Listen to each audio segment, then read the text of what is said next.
দেব এখন খুব বদলে গেছে, দেখা হলেও চিনতে পারে না।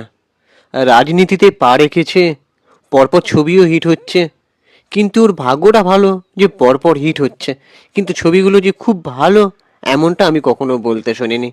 এই কথাগুলো আমি বলছি না, এই কথাগুলো দেবদার নামে বিস্ফোরক মন্তব্য করেছেন অনামিকা সাহা, অভিনেত্রী অনামিকা সাহা। তোমরা ভালো করেই চেনো যে এই অনামিকা সাহা একজন দুর্দান্ত এক অভিনেত্রী এবং স্পষ্ট বক্তা, ঠোঁট কাটা। তিনি সোজাসাপটা কথা বলেন, কোনো লুকোচাপা তিনি করেন না।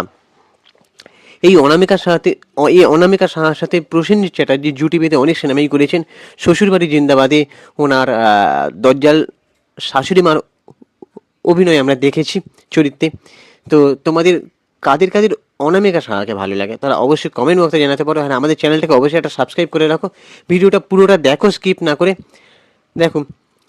একটা সময় বাংলা সিনেমায় চুটিয়ে কাজ করেছেন এই অনামিকা সাহা, এখনও করছেন। বেছে বেছে কম ছবি করেন, উনি হয়তো কাজ পান না সেভাবে, বা ওনাকে হয়তো সেভাবে কেউ ডাক দেয় না, তাই নিয়ে আক্ষেপ প্রকাশ করেছে।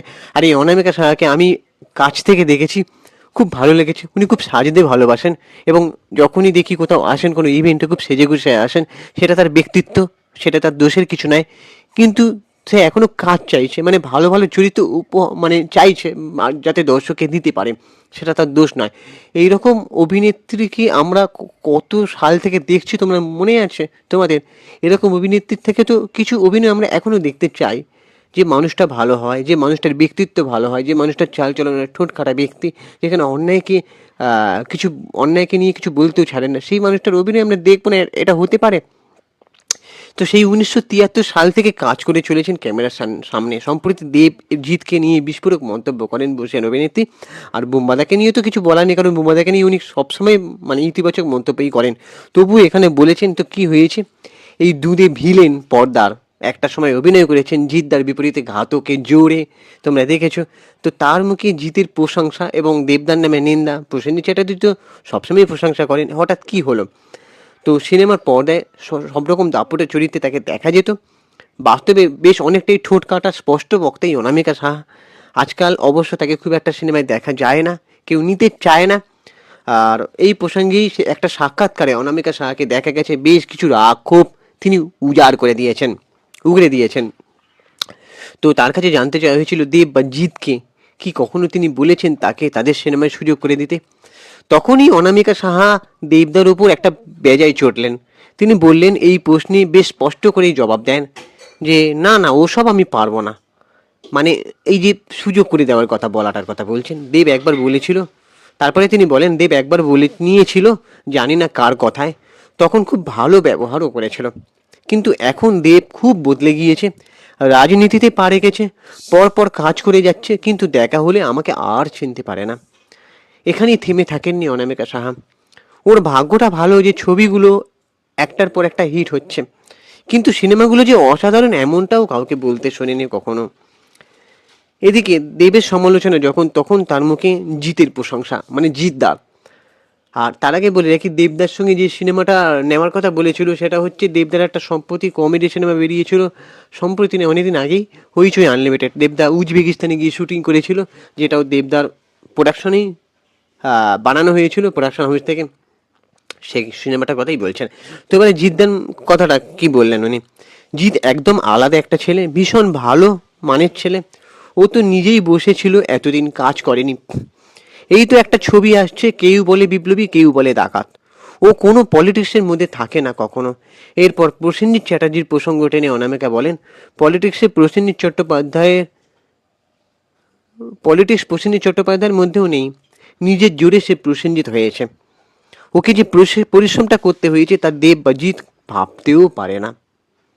ওই যে বললাম, প্রসেনজিৎ চ্যাটার্জির প্রশংসা তিনি বরাবরই করেন, জিদ্দাকে নিয়েও তিনি ভালো কথা বলেছেন। তবে তো উনি এটা বলতে চাইছেন যে প্রসেনজিৎ চ্যাটার্জি সত্যি কোনো পলিটিক্সে ছিল না কোনোদিনই, ভালো ভালো অভিনয় করে সে তার জায়গা দিয়ে নিজেকে প্রমাণ করেছে। এইটা জিৎ বা দেব কেউই ভাবতে পারে না, উনি এটাই বলতে চাইছেন। ইন্ডাস্ট্রি সিনিয়র হিসেবে কোনো পরামর্শ দিতে চান কিনা অনামিকা সেই প্রসঙ্গে বলেন যে আমি কি বলবো, আমাকে তো এরা পাত্তাই দেয় না। এখন ছোট ছোট অনেক গ্রুপ হয়ে গিয়েছে, যেখানে সম্মান নেই সেখানে আমি নেই। আমার কথার যে দাম নেই, কথার যেখানে দাম নেই সেখানে কেন পরামর্শ দেব? মানে এই অনামিকা সাহা এতটাই আঘাত পেয়েছেন কারোর ব্যবহারে। আমি জানি না দেবদা এই ব্যবহারটা করেছেন কিনা, যে দেখতে পেলে তিনি চিনতে পারেননি বা কথা বলতে চাননি, এমনটা করেছেন কি জানি না।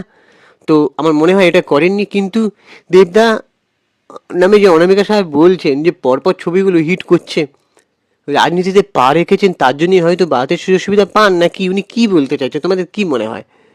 ঠিক আছে, যদিও দেবদা অনেকবার বলেছেন যে পলিটিক্স আমি সিনেমাতে কোনোদিনও ঢোকাইনি, কিন্তু অনেকেই মনে করেন যে নিজের পলিটিক্সের জোরে দেবদাস সিনেমার জায়গা তৈরি করার চেষ্টা করেছেন, এক এক সময় প্রভাব খাটান, সিনেমা হলে জায়গা নেওয়া থেকে শুরু করে অনেকেই তার নামে অনেক কিছু বলেছে।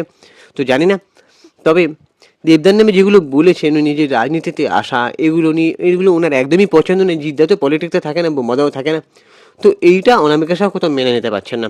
তবে আমি একটা পার্সোনালি বলতে চাই, রিকোয়েস্ট করতে চাই, যে অনামিকা সাহা একজন দাপুটে অভিনেত্রী, ওনার অনেক অভিনয় দেখেছি আমি, কেন অনেকেই দেখেছেন। তো অনামিকা সাহাকে আবারও ব্যবহার করা হোক অভিনয়ে। দেবদা, জিৎদা এনারা ব্যবহার করুন, আরও ভালো ভালো প্রযোজক যারা আছে তারাও এই অনামিকা সাহাকে নিক। সে যথেষ্ট অভিনয় নিয়ে ফাটিয়ে দেবে একেবারে অনামিকা সাহা, তার মধ্যে সেই ক্যাপাবিলিটি আছে। তো এবার তোমাদের কি মনে হয়, তোমরা অবশ্যই কমেন্ট করে জানাও যে সত্যি দেবদা কি এরকম ব্যবহার করতে পারেন অনামিকা সাহার সঙ্গে। তোমরা অবশ্যই কমেন্ট করে জানাতে পারো, আর আমাদের চ্যানেলটাকে সাবস্ক্রাইব করে দাও, ভিডিওটাতে একটা লাইক দাও। আর আমি ইনস্টাগ্রামে রয়েছি সুপ্রিয় পৌশালী সিনেমেরিয়া, ওখানে গিয়ে ফলো করে দাও। টাটা, দেখা হচ্ছে পরে ভিডিওতে।